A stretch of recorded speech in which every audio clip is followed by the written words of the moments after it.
السلام عليكم ورحمة الله وبركاته. مرحبا بكم معايا في وصفة من وصفات مطبخ التوأم. كنتمنىكم أخواتي تكونوا بخير وعلى خير وانتم كتشاهدوا هذا الفيديو. اليوم إن شاء الله غادي نقترح عليكم ميني كيك بالبرتقال وغير ببيضة واحدة. يعني كيجيو اقتصاديين سهلين في التحضير ولذاذ وكيجيو روعة شكلا ومذاقا.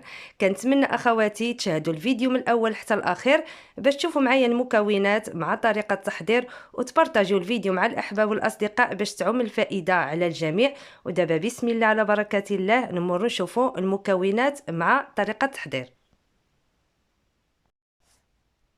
غادي نحتاج في تحضير هاد الميني كيك عندي بيضة متوسطة في الحجم وتكون بحرارة الغرفة، ملعقتين كبيرتين من السكر حبيبات يعني سنيدة، نصف كأس من الحليب، 3 ملاعق من الزيت النباتية، 3 ملاعق من الماء الساخن، وغادي نحتاج كأس ونصف من الدقيق الأبيض لجميع الاستعمالات ويكون مغربل من قبل. بالنسبة للقياس ديال هذا الكاس هذا هو 150 مليلتر، يعني الكيسان اللي كنشربوا فيهم اتاي هما اللي خدمت بهم هذه الوصفة. غادي نحتاج هنا 2 حبات من البرتقال يكونوا متوسطات في الحجم، وعندي 7 غرام من الخميرة الكيماوية، ملعقة صغيرة من الخل، رشة ملح، ومبشور برتقالة. انا عندي البرتقال مجفف اللي سبق لي حضرته معكم في القناة، غادي نخلي لكم الرابط ديالو من تحت في صندوق الوصف. تقدروا تخدموا غير بالقشور ديال هذا البرتقال اللي غادي تخدموا به هذه الوصفة. انا في واحد الاناء كسرت فيه البيضة وضفت السكر وضفت الملحه وغادي نخلط مزيان غير بالطراب اليدوي. نضيف هنا الزيت ونزيد نطرب حتى تندمج لي المكونات مع بعضياتهم. دابا غادي نضيف نصف كأس من الحليب ونخلط.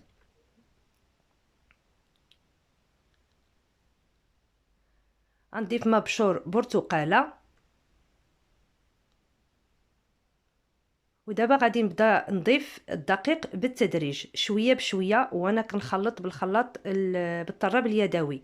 انا هاد القياس ديال هاد الميني كيك خدالي كأس ونصف وكيبقى على حساب النوعيه ديال الدقيق. صافي من بعد ما ضفت الكأس الاول ديال الدقيق غادي نكمل نصف كأس ديال الدقيق، نصف كأس ثاني ديال الدقيق عفوا، وضفت الخميره الكيماويه. دابا غادي نخلط مزيان حتى يندمجوا لي المكونات. كنتحصلوا على واحد الخليط اللي كيكون يعني سائل شيئا ما. غادي نضيف هنا الماء الساخن وغادي نضيف الخل ونحرك ونخليه جانبا تقريبا غير دقيقه حتى ل2 دقائق على ما نقشر هذا البرتقال. وغادي نلاحظوا بان الخليط بدا كيتقل واحد شويه. غادي نقشر هنا البرتقال. بالنسبه للبرتقال اذا عندكم صغير فخدموا ب3 ديال الحبات، اذا كان عندكم متوسط بحال هذا خدموا غير بجوج راه كافيين. ودابا وقت البرتقال وموجود في الاسواق وحتى الاثمنه ديالو جد مناسبه وفي المتناول.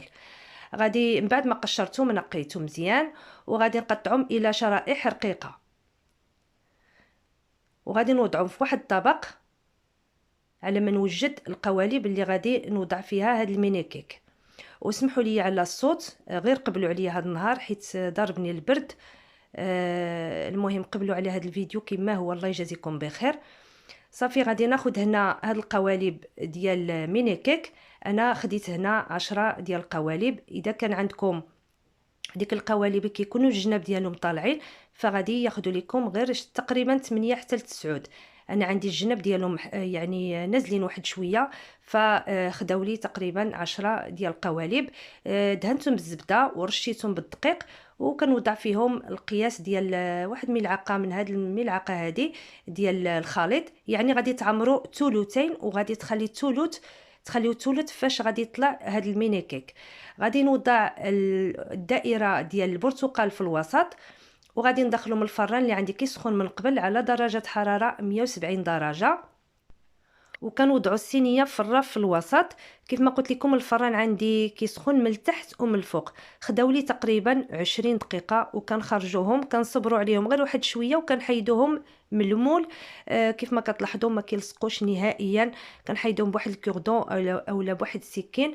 وبالنسبه لطريقه التزيين، انا خديت هنا المربى ديال الخوخ، سخنته واحد شويه فوق النار وزدت له الكوك في الجناب. كيف ما يمكن لكم دهنوهم غير بالمربى وتكتفيو، او لا تقدروا تاخذوا اللوز افيلي تحمروه واحد شويه وتهرسوه واحد شويه بيديكم، عاد غادي تزينوا به في الجناب باش يثبت لكم على الجناب ديال الميني كيك. وكيف ما كنقول لكم دائما التزيين كيبقى اختياري على حسب الرغبه وعلى حسب المتوفر. انا هاد الميني كيك اقتصادي وبغيتو يبقى لي اقتصادي فزينته بالكوك. كنتمنى اخواتي تجربوا الوصفه، وكنتمنى تكتبوها لي تحت في التعاليق. تقدروا تقدموهم للكوتي لوليداتكم وحتى الضيوف ديالكم، وبالخصوص لضيوف الغفله. المعنى ديال ضيوف الغفله وهما ملي كتكون جايه عندك شي صاحبتك اولا شي اختك اولا شي جارتك، وكتعلمك على ساعه، يعني كتقول لك انا من هنا ساعه غادي نجي عندك، كتكون عندك الفرصه باش انك توجديهم، حيت بالتحضير ديالهم بالطياب ديالهم كياخذوا تقريبا 35 دقيقه. وكيف ما كتلاحظوا كيجيو راقيين وكيجيو هماويين وديال تحميره الوجه، واخا يعني مكونات بساط واقتصاديين. المهم وكيجيو رطبين وخفاف. المهم كنتمنى اخواتي تكون عجبتكم الوصفه، كنتمنى تنال استحسانكم، وما تنساونيش مصالح دعواتكم وواحد لايك غير من باب التشجيع. كنشكركم بزاف على حسن المتابعه والتتبع. كنضرب لكم موعد في الفيديو القادم بحول الله. خليت لكم الراحه، في امان الله. تهلاو ليا في راسكم، تهلاو ليا في صحيحتكم، والسلام عليكم ورحمه الله وبركاته.